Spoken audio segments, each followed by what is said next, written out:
Welcome back friends, this is current affairs funda. आज की इस वीडियो में मैं आपको बताऊंगा 4 दिसंबर का जो आपका एग्जाम है आईबीपीएस क्लर्क का, उसका पैटर्न कैसा रहा।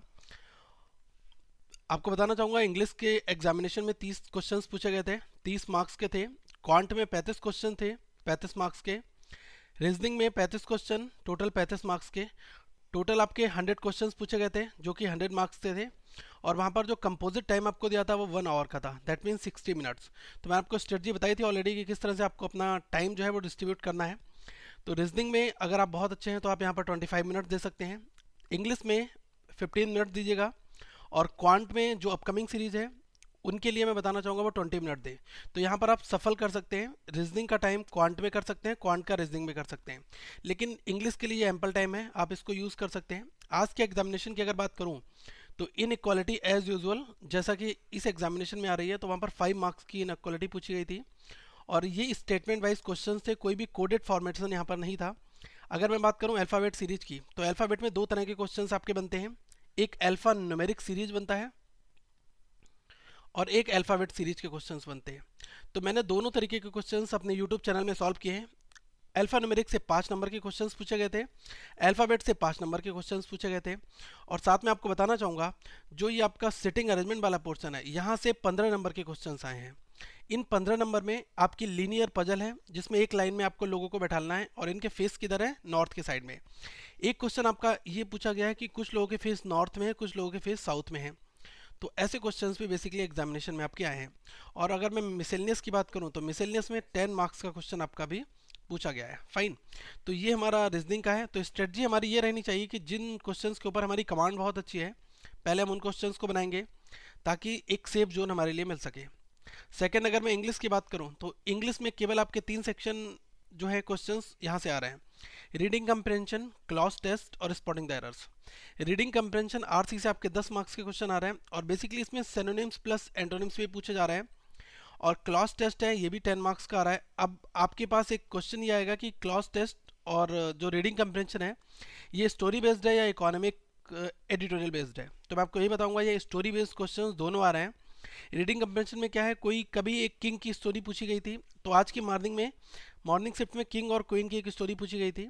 तो आप क्या करो, पहले ऑप्शंस को सब पढ़ लो और उसके बाद पैसेज को पढ़ो। तो क्या होगा, पैसेज को पढ़ने से हमें क्वेश्चंस पता चलेंगे कि कौन कौन से क्वेश्चंस हमने ऑलरेडी वहाँ पर बनाए। क्लॉज टेस्ट भी सेम इसी पैटर्न पर मिल रहा है।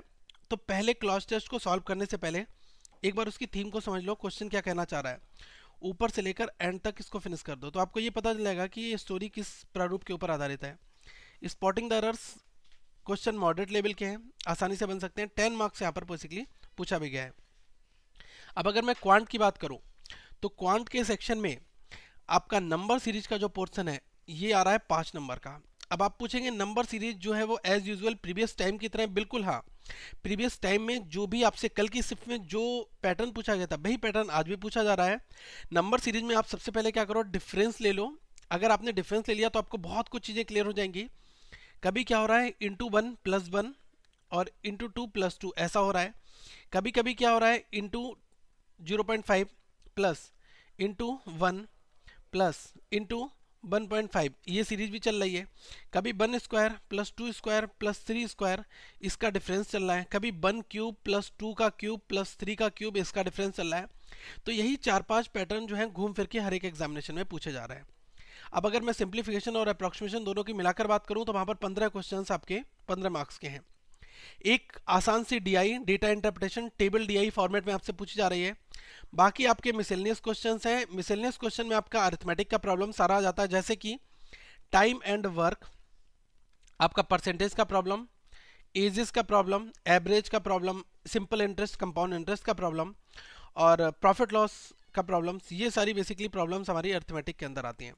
तो हमें क्या करना है, इन वाले क्वेश्चंस को सॉल्व करने से पहले हमें ये 3 सेक्शन आसानी से अटैम्प्ट कर लेने हैं। तो ये 3 सेक्शन अगर आपने अटैम्प्ट कर लिए तो आप 25 क्वेश्चन यहाँ पर आसानी से बना सकते हैं।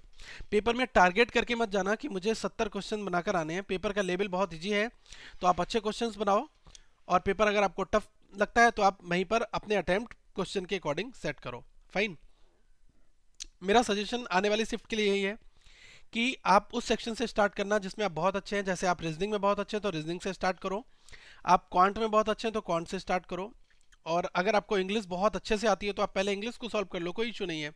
लेकिन टाइम बाउंडेशन ज़्यादा मत देना, क्योंकि यहाँ पर 35 क्वेश्चन हैं, तो इनको थोड़ा सा टाइम ज़्यादा दे दो। इसलिए मैंने यहाँ पर 25 मिनट और 20 मिनट करे हैं। ओके, और यहाँ पर मैंने 15 मिनट का टाइम दिया है क्योंकि 30 क्वेश्चन हैं। फाइन, तो ये स्ट्रेटजी के साथ जाइए। और friends, all the best for your upcoming examination. Thank you. Mains की स्ट्रेटजी के लिए बहुत जल्दी ही आप तक एक पावरफुल वीडियो आएगी जिसमें हम प्रॉपर मैथ की स्ट्रेटजी की बात करेंगे कि मेंस में हमें कैसे एग्जामिनेशन देना है। Okay, thank you, have a good day.